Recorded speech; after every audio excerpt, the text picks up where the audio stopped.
Hello and welcome to today's video. This is going to be my February wrap up. However, it's going to be a bit more quickfire than a normal February wrap up. Basically I've struggled to find time, but if I don't record this now it's not going to get recorded. So we're just going for it. We're going to try and be as quick as possible, but also talk about all these books and tell you loads about them. So in the month of February I read 15 books, which is honestly pretty amazing. I'm really happy with that. 15 books. Yeah, super good. Cannot complain, and honestly it felt like a pretty good reading month too. There's 15 books equated to 6,542 pages. Yeah, no complaints. Pages isn't really something I look at, to be honest, but I do find it interesting to compare the months. So yeah, a lot of pages. Really had a good reading month. And I think what shows the most how good of a reading month I really had is my average rating.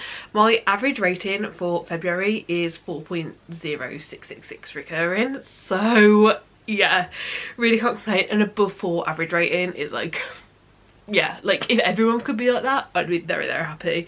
There were a couple of duds this month, but honestly even the duds weren't that bad. So yeah, really happy. Let's tell you a few statistics and then we'll talk about the actual books. In terms of genres, I read 8 romance, which if you've been around the channel this month you will know, the vlogs I did were romancy type vlogs. And I also read 1 urban fantasy, 3 fantasy, 2 fantasy romance and 1 horror. Then the age rating, there were 5 adult, 3 new adult, 6 young adult and 1 children's. I don't think there's anything else that's super important here. I will say in terms of representation I'm relatively happy with it. The LGBTQIA plus rep, 73.3% of the books I read had representation, so that's good. Obviously the higher the better, but 73%, happy with that. Disability rep, it was 26.7% of the books, which is not good. Honestly I feel like disability should rep, it should be a lot higher, but it is double what it was in January. So in terms of where we're going forwards, it's getting higher and higher, and hopefully that will continue to happen. I think what I have noticed is disability rep is much more available in newer books. So if I read quite a few older books in a month, it's rarely in there, but the newer books that I tend to read, it is. So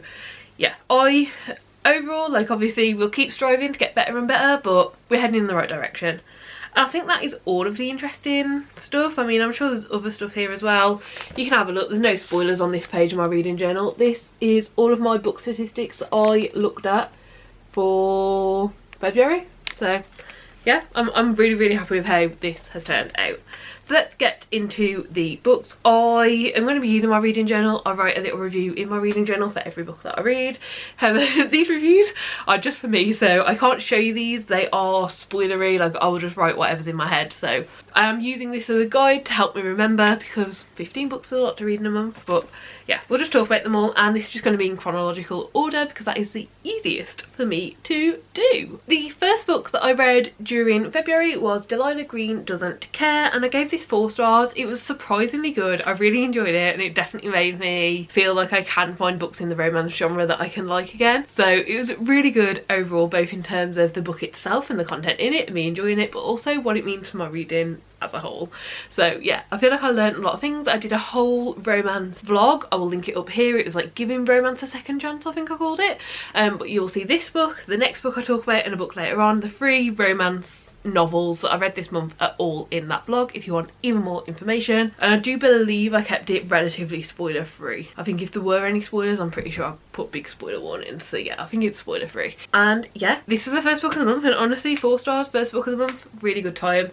I really enjoyed our characters. I like the dynamic. I think the only thing that I didn't like in this book was a thing to do with the friendship and the friendship group, and obviously that didn't actually affect the romance. I will be continuing this series. This is book 1 of I believe a 3-book series, so I will continue on with it. I'm just hoping that the few things that I didn't like about the friendship and how the friendship was being shown and handled are changed and improved within the next few books. So yeah, that's it really. The next book I read was also for that vlog, and that was Get a Life, Chloe Brown, and I gave this 3 stars. I did enjoy it, and it was dual perspective, which is something I figured out that I like in romance. I kind of need them to be dual perspective, I think, to fully get involved. But unfortunately, even though it was dual perspective, one of the things that our main character struggled with was communication and openness, and because of that, even though we're seeing both their sides of things, we weren't actually learning about them until much later on in the book when they're having these conversations with each other. And honestly, it just meant that I couldn't really root for them. I also just didn't feel sucked in. I didn't feel sucked into the story. Like, I liked our characters, they were both fine, like everything about this book was just fine. Like, I couldn't understand why people would read this and love this if it just like captures you and gets you, but it just didn't, unfortunately.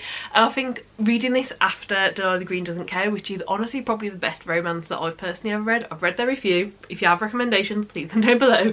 But yeah, I've only read like less than 10 romances, and after reading this after Delilah Green Doesn't Care, which I think was the best, like, you know, like this just wasn't as good for me personally.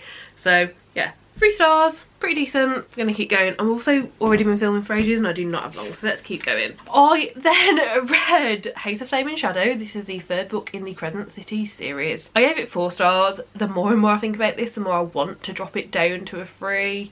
But I've already done all my stats, I've already done all my pie charts, you've already seen. So I'm gonna leave it at 4 stars for now. But this book, I would say the best word to use to describe it was disappointing and controversial, but to me the plot felt very lazy. There was a lot of conveniences, a lot more than usual. I was never scared for anyone, nothing bothered me. Yeah, I don't know, I really don't know. Like, I love book 1 of the series. Book 2 I also really enjoyed. Like, I enjoyed the plot twists, I enjoyed the different things going on, especially at the end. And then book 3 was just so disappointing, to the point where, like, Sarah J Maas books are books that I do reread. Like, maybe not every year, but every couple of years I'll definitely reread some Sarah J Maas books. I don't think I'd reread this. Like, yeah, I'm struggling to see a way I would reread this.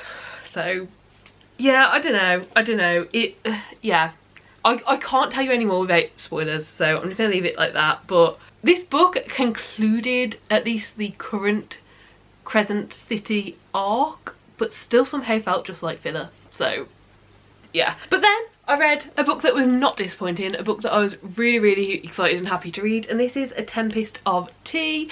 So I actually ended up receiving the audiobook as an ARC through NetGalley, so I read this just as the audiobook. However, I was so excited about this one, I'd already pre-ordered the Waterstones exclusive edition, which is just a lovely edition, if I do say so myself. But yeah, because I randomly got that audio arc, I saw it like 2 weeks before the book came out, and I was like, oh, let's risk it, let's request it. And I got it like, I don't know, 5 days before the book came out or something. I was like, well, I'm gonna have to read it now, aren't I? And I did, and it was great. If you know nothing about this one, it is essentially this tea room who is like owned and operated by our main character Arthur, who owns this tea room, and this tea room, you know, has the people of the society come into it, but then at night the tea room changes and actually like serves the vampires of the town. It was so cool. Like, the descriptions are amazing. Like, I could just see this so much. I would definitely be continuing on with the series. The end got me absolutely hooked. So yeah, let's see if I wrote anything down that isn't spoilery. I've said here that the only reason I rated it 4 rather than 5 was how predictable I found the reveals.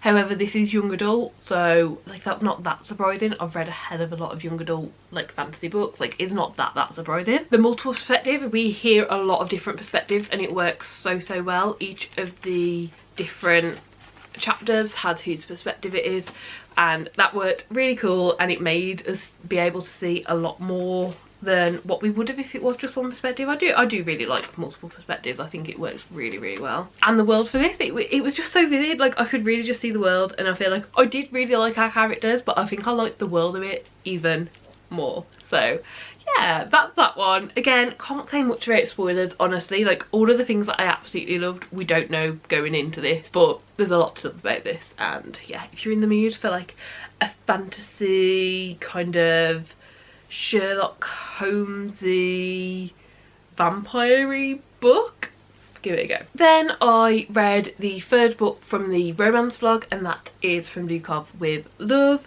This one got 2.5 stars. Unfortunately, this was joint with another book for lowest rated of the month, so yeah, not great. This is, I don't know how many pages it is, almost 500 pages, I think. 485 pages, and except for liking the girl and one other minor character trait that we learn deep into the book, like really far into the book. Our male main character has no personality. Like no personality at all. So I really struggled with that. Like I don't feel like I knew him enough to like ship this relationship, to get behind it. Like I had fun reading it. Like I was really ill whilst reading this, and it kept me distracted, it kept me going. Like I really, you know, did have a decent time reading it. It was entertaining, but it's also all about figure skating, and I didn't feel like there was enough figure skating. Like there wasn't enough detail, there wasn't enough like feeling of being there, and I felt myself realising that a lot of the things I was imagining in my head, like as this story was playing out, hadn't actually been described in the book at all. They were all things that I was putting together based on a TV show that I watched, which is actually how I got this book recommendation. There's a TV show on Netflix called Spinning Out, and many years ago I heard it said, if you like this TV show, try this book, and I tried the book. I prefer the TV show, honestly, being perfectly honest. I'm in the middle of a rewatch of it, so like maybe it won't hold up to be as good, but 4 years ago Heather definitely preferred the TV show to this book. Yeah, I don't know, I really struggled with it, to be honest. I didn't love it, and I don't know, there was nothing necessarily wrong with it. I just don't think it's the sort of romance that works for me, and that was the whole point of the vlog, like figuring this out, like books that I felt really had a good chance of working for me, and figuring out if they worked and why not. And I don't know if this would have worked considerably better if it had been dual point of view, but going forward I don't think I will pick up any romances that aren't dual point of view, because that is something that I've definitely figured out really enhances the book for me. Then on my Kindle I read a book called Crown of Earth and Sky. This was fun, this was really fun. I remember having a lot of fun with it. It was like not a King Arthur retelling, but like, you know, like a similar worldy vibe. Like it wasn't a retelling because it definitely wasn't following like the same like plot and structure and stuff. Like I couldn't guess what was going on, but it was a really decent time, and I really felt like I knew the two main characters. I felt like I knew them. This is a fantasy romance. I felt like I knew them and understood them. However, there were a lot of secondary characters, and I did really wish that we got to see more of them, and like, or at least know them a bit better, because I really didn't feel like, although I felt like I knew the main two, I didn't feel like I knew the group. So that's what was holding it back a bit for me.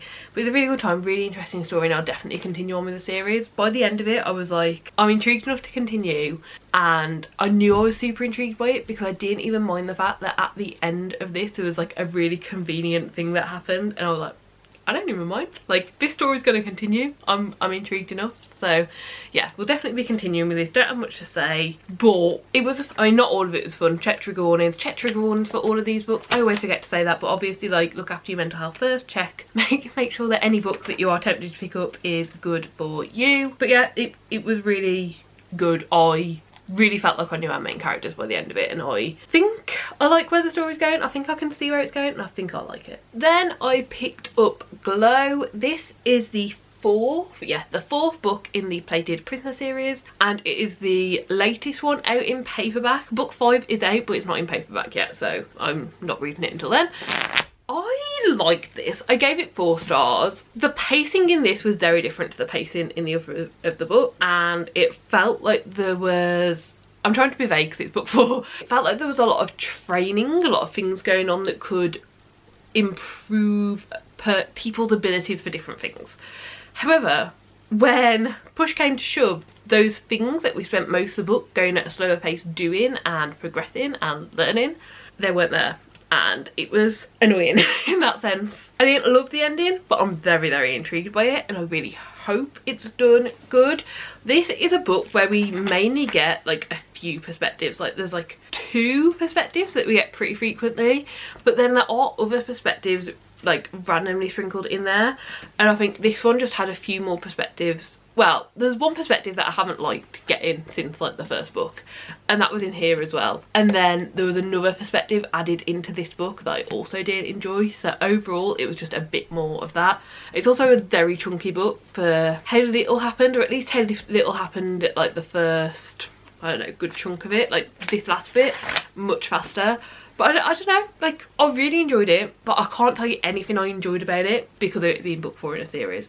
But I like the progression. I like the progression of the series and where we've gone from book 1. It feels very natural, very real. I'm excited to read more, but I think there's only going to be 6 books in this series, and I am starting to get worried that the ending won't be satisfying based on the slowness of this book. But hopefully the next book, the pace picks up a bit more and we learn a lot more, a lot quickly. a lot quicker. Then I'm going to do all of these books in one go, but I read the Heartstopper graphic novels. This is books 1, 2, 3, 4 and 5, which are all of the books that are currently out. The 6th and final one will be coming out later this year. Well, it's scheduled. I haven't seen a release day or cover or anything yet, but hopefully it will. I did an entire reading vlog for these, so that will be linked up above. But the reading vlog is, I would say, like spoiler-ish. I don't necessarily go into spoilers, but I do show a lot of the books. I do show a lot of my thoughts and feelings, and like I don't hold back. So I would say if you want to go into these knowing nothing at all except for what you know on the back of the first book, which is boy meets boy, boys become friends, boys fall in love, probably not the reading vlog for you. But especially if you read them, or if you read some of them or anything like that, I think it was quite a fun video. We did quite a few fun things and I had a great time reading these, honestly. Like 5 stars, 5 stars, 5 stars, 5 stars, 5 stars. They're all amazing. I really enjoy them and really want, I don't know, I do want the 6th book to come out. I do want the conclusion to this, but I also don't want it to end. It's very difficult.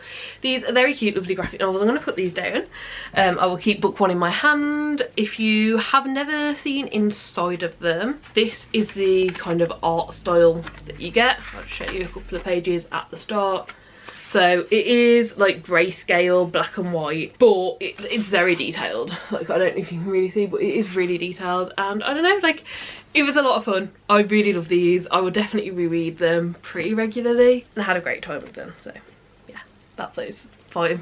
That was done very quickly, but like I assume most people know Heartstopper. Like, even if you're not interested in graphic novels or reading the books, there is now a TV show adaptation, and the TV adaptation is amazing. Like, no complaints, no faults. When does that ever happen? Like, it doesn't. Oh, right, let's get to the last few books that I read. There are 3 more to go. I read The Skull. This is the children's book that I read, and it's a children's horror book, and it was creepy. Like, there were actually parts of it that was really creepy, and it is kind of like minimal wording and then illustration. So, you know, there's a lot of illustration on some pages, and on some pages there's like hardly any words at all. But it's really good. The illustrations in this actually, I feel like, added to the story. Like, if you paid attention to the illustrations, you picked up on even more things going on than just what was in the text. It was really fun, and we really enjoyed this last Sunday. Me and my boyfriend sat down Sunday morning, went down, sat on the sofa after breakfast and read this together, and it was really lovely. Like, it is a horror, it's a little creepy. Like, I don't think as an adult you'll get scared by it, but like, I can definitely understand how this is like a good horror book for children. It's just really good. It's a story about a tiller who runs away from home, comes across a house in the woods and a skull who lives there. I don't think you need to know anymore. I will also say, if you are reading this, I would definitely read the author's note at the back. The author's note was so cool and like really made me think about this story even more. So yeah, would highly recommend. Then on my Kindle I read The Song of the Marked. I gave this 4 stars. It was really good. It was fun. I found our main character cast to be a very interesting main character to follow. I really liked her and really like had a good time with it. It was interesting. I don't know, like, there was so much going on in this. There was a sickness, there was magic, there was like a political area. The reason it's not 5 stars is I felt like certain things that happened, certain big reveals were very obvious. I was not taken aback by any reveal, I don't think. I mean, I'll double check that I haven't wrote anything that I was taken aback by. At the end, I would say there were 3 big reveals and 1 little reveal. The 3 big reveals, guessed way before, very obvious. The 1 little reveal, I hadn't guessed, so like, that was nice. Like, I hadn't guessed that. But in this, I just really liked the tension. It was, I would say that this is fantasy romance, but I would say don't expect the romance to really start in book 1. Like, you know, I don't think it classes as a slow burn, because like no one's hiding their feelings, but like it definitely isn't like super obvious what's going on, like to outside observers, let's say. But yeah, I really liked it. There's definitely tension. There's definitely like romantic tension between our 2 main characters, and I'm very curious to see where it goes. I was so curious, in fact, that straight after finishing Song of the Mark, I picked up A Twist of the Blade, which is book 2 in this series. Unfortunately, this did get 2.5 stars. I don't know if you could tell that I was struggling to get the enthusiasm behind book 1 or not. But yeah, unfortunately book 2 was not great. All I'll say about book 2 is I'm still going to continue on with the series. I'm still going to give it another chance. I'm going to read book 3. Unfortunately, book 2 ended up doing a trope that I'd say there were hints of, but I was trying to ignore those hints. And the trope that ended up happening in book 2 is one of, if not my most hated trope. I think it's so difficult to do it good. I can think of one book that I've truly like enjoyed and was fine with the trope being a part of. Like it's not that common, but I'd say it does end up being quite common in like fantasy, romance and paranormal romance books. Like it shows up. It's not one that you're hardly ever gonna see. Obviously I can't tell you that, a bit of spoiler, but yeah, it really is one of my most hated tropes, and it kind of ruined it for me a bit. But that's very personal. I don't think the book itself is bad, but I think for me and my personal taste and what I personally like, it was. So yeah, that is everything. That is all of the books that I read during February. That is the reading journal done for February. That is all of the books that I read. That is everything I had to talk about. I really don't think there's anything else to say at all. Obviously you've seen what books I've enjoyed, you've seen what books I haven't enjoyed. If you have any recommendations, any books you think I should pick up, let me know them down below. Let me know how your reading went in February. Was it a good month? Was it a bad month? Mine was exceptionally good. I don't know how or what happened. It was definitely nice to not be in my own brain, so I read a lot. So yeah, do give the video a like if you liked it. Subscribe down below if you'd like to see more content like this, and hopefully I will see you next time. Bye.